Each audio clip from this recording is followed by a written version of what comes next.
Hey guys, thanks for tuning into this video. You're watching part 6 of the trail mower build. Now this is my Craftsman 2 LT4000 here. This has a 6-speed manual, and today we're going to show you how to lock the diff for off-road purposes.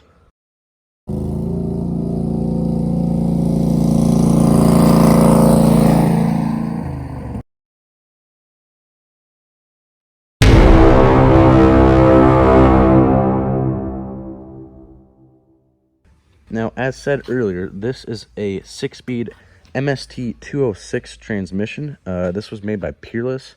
It's almost identical to the MST 205. Only difference is one's a 6-speed, one's a 5-speed. This just happens to be a 6-speed. Normally the 5-speeds, though, back in these older Craftsman 2s, were shift on the floor. Luckily, this one's not, so I'm very happy about the side shifting. No disadvantage to the floor shifting, except I just like it on the side here. Also, it allows me to do things like this, like put in this can for carrying all your stuff around the woods, which is pretty sweet. So step one of locking your transaxle is obviously remove the transaxle. Now, there's about, I think, 6 different bolts that you're gonna have to take out. There's one right there on the side. There's that little arm that comes down.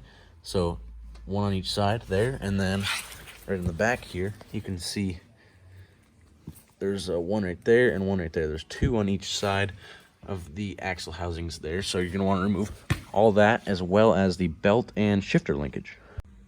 Okay, as you guys can see, transaxle is removed from the off-road mower here. You can see that's just on jack stands.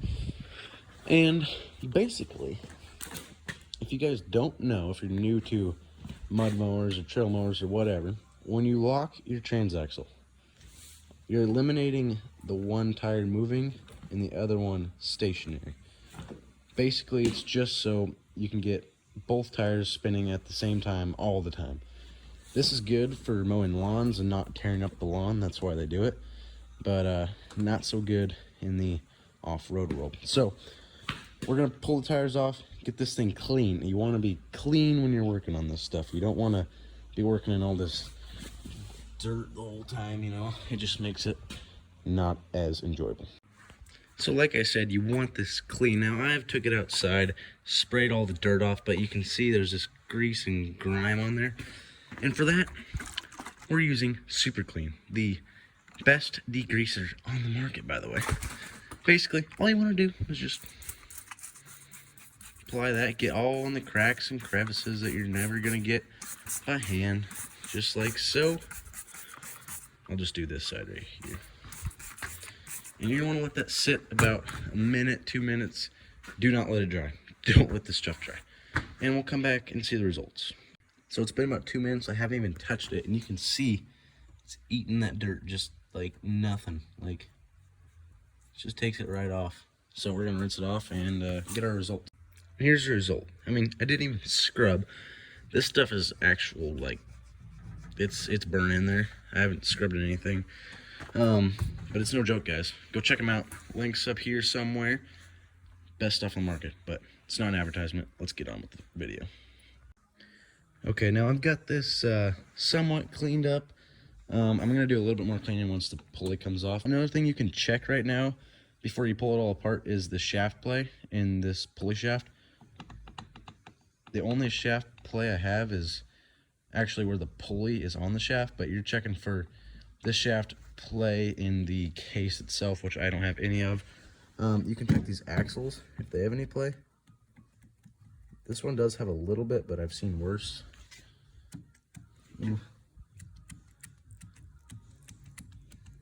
That one's not the best, but I think she'll live. We're worried about the locking for this part. Also, I'm going to be doing a pulley swap as well. This is going to come off. This is the stock pulley. It's about an 8-inch pulley, I believe, and I'm going to go to a 6. So pretty much this ring right here will be the new pulley. And if you're not familiar with pulley swaps, basically going to a smaller pulley in the rear, the transmission side, makes it go faster in the long run. So if you were to pulley swap the drive pulley the pulley on the motor, you would go to a bigger pulley, which would make you go faster. There's pulley swaps for you. So the next step is to pull the pulley off, and on the end of the shaft here was this little clip. Just got to pull that off, and sometimes these are a real pain to get off. Sometimes you got to put some 2x4s up under here and then let the rest of the transmission hang in the air while the end of those 2x4s are on some sawhorses or something. Heat this up and then just pound it and it'll come out. But this one comes right off. That's actually the first one I've ever had just come right off. So the next step is to pull apart your transmission, and you can see these little 3/8 bolts scattered along the case. What I'm going to do is take this air coil. It's really good stuff. It's basically like your PB blaster or anything like that. And I'm going to go hit each one of those and let it sit overnight, because these are kind of fragile, and if you just crank on them, they'll just break right off. So I'm going to spray those, let them sit overnight, and then come back to it in the morning. So I was having issues with my shifter, like in between gears. It wasn't grabbing gears right, and this is my shifting linkage. You can see all the play in that. These are kind of slotted, they're kind of keyed, and I'll show you that when that comes off. And all you got to do is, when you put the transmission back in, put it to where the selector, I'll use this mower as an example, when the selector says 1 and it's right on gear 1, and then you go over to the bottom side of this and you just put a little tack weld right there, and then it'll be perfectly in line forever, and it'll be back to normal. So just so you guys know, there's 13 of those bolts on the top side of the case, and sometimes, not on this one, but sometimes there's 2 right here. That mower has 2 right there. This one does not. Doesn't really matter. It's just less of a pain to do the whole process. So just so you know. So I've let these sit overnight, and then I came back, sprayed more coil on them, and then just bounced around and broke them all loose. I haven't actually taken any out yet. And another thing to note, this is a grease transmission, and the way I know that is there would be a drain plug, a little rubber drain plug somewhere up here. This one doesn't have that, so I'm assuming it's a grease transmission. That's, it kind of makes a pain because it's a lot harder to clean it off. You can't just drain the oil on it. It's no big deal though, we can work through it. I'm probably just going to put new grease in it anyways, because it's an old transmission. It's probably never been changed. So I've got all the bolts out, as you can see, and I'm about ready to break the case. But before I do that, I want to point out that make sure you know which bolts came from what holes, because you can see these are shorter than these and these. So the longer ones, for me at least, the longer ones came from right here, here, and right here. So you can see the difference in the casings, or the molding. This is a little short casting, while this is a long casting, and you know, hence longer bolts, shorter bolts. So just keep an eye on that and don't mess it up. So I've got my rubber mallet here, not a metal hammer, get a rubber mallet, and we're gonna break the case on this MST206. What you're gonna wanna do is take your rubber mallet, and you can see these casting points where they're not these little thin fins here. You don't want to pound on this, you know, these corners, somewhere where it's strong, because this case itself is pretty weak and it can crack. So, you know, just just pound here, here, here, all the strong points. Don't hit these little fins or anything, that'll crack. And you'll hear it pop, or sometimes you won't. Sometimes you kind of have to pound a screwdriver in there and open it all the way up and around, which does happen a lot. So let's see what happens on this one. So I have my transaxle part here. You can see you got your ring gear, your spider gears, and your axles. This is like your shifting gears. You don't want to mess with this right now, actually at all. We're just going to be taking these out along with the ring gear, spider gears, and we're going to be cleaning those up, putting them back in, tacking them, and then pulling them out and finishing the weld. So I'll show you how to get these out And it's not very hard, you guys can probably figure it out, but I'll show you real quick. Okay, so you just want to grab the ends here and kind of roll it back like this, so it comes right out, no problem. Here's your axles, short one, long one. Can't really mess them up, so those go here on this towel. Ring gear, along with your spider gears, I'll also set on this towel. Save those for later. Right now though, we want to clean this whole axle and get them real clean. Okay, so here you see all my parts, spider gears, ring gear, axles, everything is really clean, way cleaner than it was. All the grease is gone. And then on the transmission side of things, you can see I've pretty much cleaned out the axle side of things. Besides the gears itself, those don't really matter. 99% of this job is just preparation. It's not just the one little weld you got to do to lock your transmission. It's preparation. The more you do, you'll never, if you do this right, let's just say that, if you do this right, you'll probably never have to open this up again. But anyways, we're going to reinstall all this back in here for mock-up. Okay, so this, I'm trying to explain this to where you guys can understand, because if you're new at this, it's kind of hard to see all this in there. So these little gears right here, these spider gears, sit inside of here. They sit inside of there like this.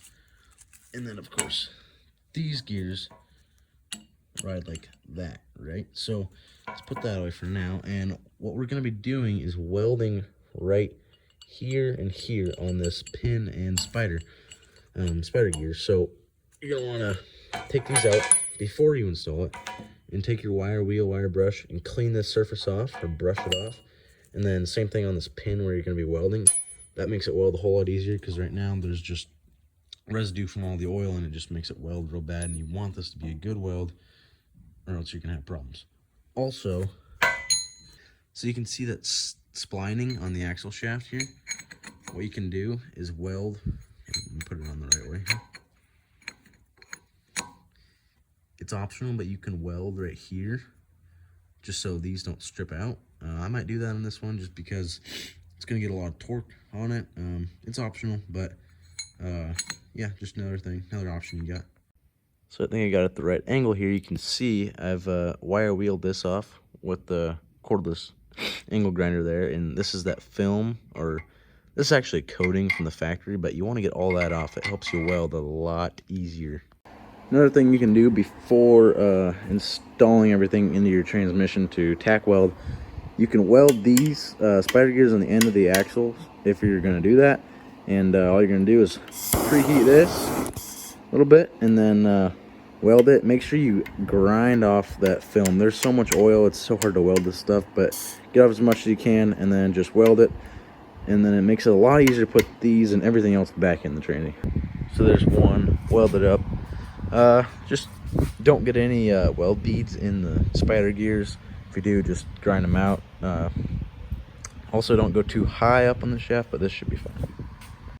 Okay, the next step is reassembly. Now, you can get pretty frustrated with this. It takes a few times to get it down, but you take your spider gears, put it inside your ring gear, and then insert your ring gear to a position where the spider gears are horizontally level, I guess. That's pretty close. That's close enough. And then you're going to kind of take your axles and just drop them in there, but they got to be at the same time. Here, I'll just do it on camera. Okay, so I couldn't get it on camera, but I got the axles in, and you know they're in right, and they spin perfectly, and there's no fishtail in the axles and the carrier. So this one's perfectly flat. It looks good. And now we're ready to tack weld. And the only reason we had to do this is so that nothing's out of time once you put everything back in.